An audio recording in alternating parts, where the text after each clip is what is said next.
संगमनेरमध्ये निवडणूक प्रचाराची चढाओढ सुरू आहे। या वर्षीची निवडणूक हा खेळ नसून विरोधक त्यास खेळ समजतात। विरोधक हे गुंडागर्दीच्या जोरावर राजकारण करत आहे। विरोधी पक्षातच मेळ नसल्याने अशांतता निर्माण केली। त्यामुळे संगमनेरमध्ये भाजप शिवसेनेच्या उमेदवाराला यश मिळणार नाही। शहरात एक विचार असल्याने काँग्रेस सत्तेवर आहे। यामुळे शहरातील विविध प्रश्न पाणी, रस्ते, वीज यांसारखे प्रश्न प्रामुख्याने सोडवले गेले। दुष्काळातही संपूर्ण पाणी पुरवठा करणारी नगरपालिका ही एकमेव संगमनेर नगरपालिका आहे। शहरात एकूण 22 ठिकाणी उद्यान निर्माण केली गेली। अनेक ठिकाणी पाण्याच्या टाक्या उभारल्यात। तसेच रस्ते, पूल, बायपास यांसारखी विविध कामे आपल्या काळात केली गेली। त्यामुळे मतदार पुन्हा काँग्रेसला विजयी करतील असा विश्वास सौ दुर्गाताई तांबे यांनी व्यक्त केला। ओला कचरा सुका कचरा आपलाच पाठ करून घेतला। सकाळी सकाळी चालू असायचा कार्यक्रम, स्वच्छतेचं अभियान, आणि त्या स्वच्छतेतून टीम आली होती केंद्र सरकारची। त्या केंद्र सरकारच्या टीमनं तुम्हाला बक्षीस दिलं। राज्याचे मुख्यमंत्री देवेंद्र फडणवीस यांचं हाताने 1.5 कोटीचं बक्षीस हे आपल्या नगरपालिकेला मिळालं। दुर्गाताईंनी स्वीकारलं।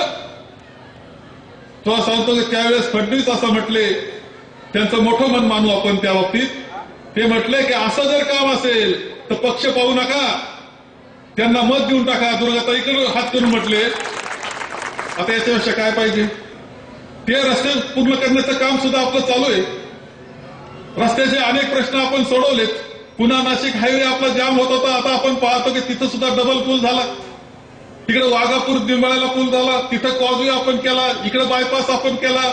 एक पूल अडत होता, आता 5 पूल करून टाकले। याच्यापेक्षा काम तरी काय करायचं? संपूर्णपणे शहरामध्ये बगीच्याचं शहर म्हणून आता आपलं ओळखलं जाते। 25 बागा, गार्डन्स 25, पूर्वी 3 होते, 22 गार्डन, बरोबर ना? शिक्षणाची व्यवस्था आपली चांगली, शांतता सुव्यवस्था आहे, विकासाचं कामं झालेले आहेत। मग आता कोणत्या निकष काहीतरी लावला पाहिजे ना। निकष काहीतरी लावला पाहिजे ना।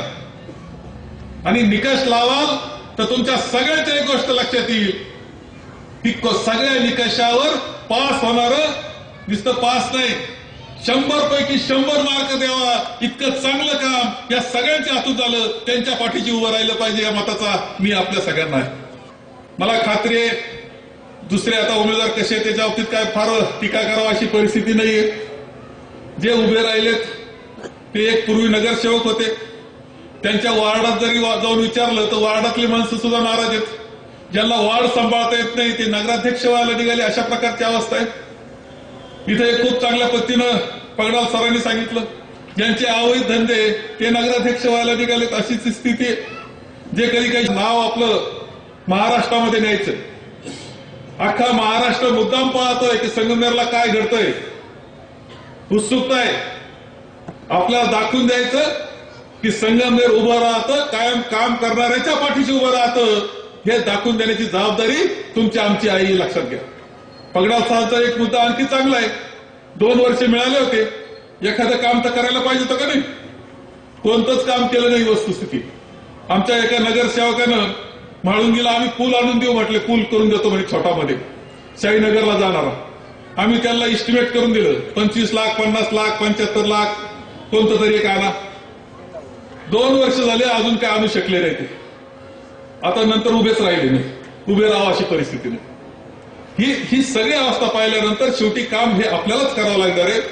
विकासाची वाटचाल आपल्याला करावं लागणार आहे। शहर पुढे आपल्याला न्यावं लागणार आहे। संसार सुखी आपल्यालाच करावं लागणार आहे। आणि जे सुखी करण्याकरता प्रयत्न करतायत अशा काँग्रेस पक्षाच्या सगळ्या उमेदवारांना प्रचंड मताधिक्याने विजय करा असं आवाहन करतो आणि माझे 2 शब्द संपवतो। प्रतिनिधी राजेंद्र आंबरेसह पुरुषोत्तम भोसले, संगमनेर।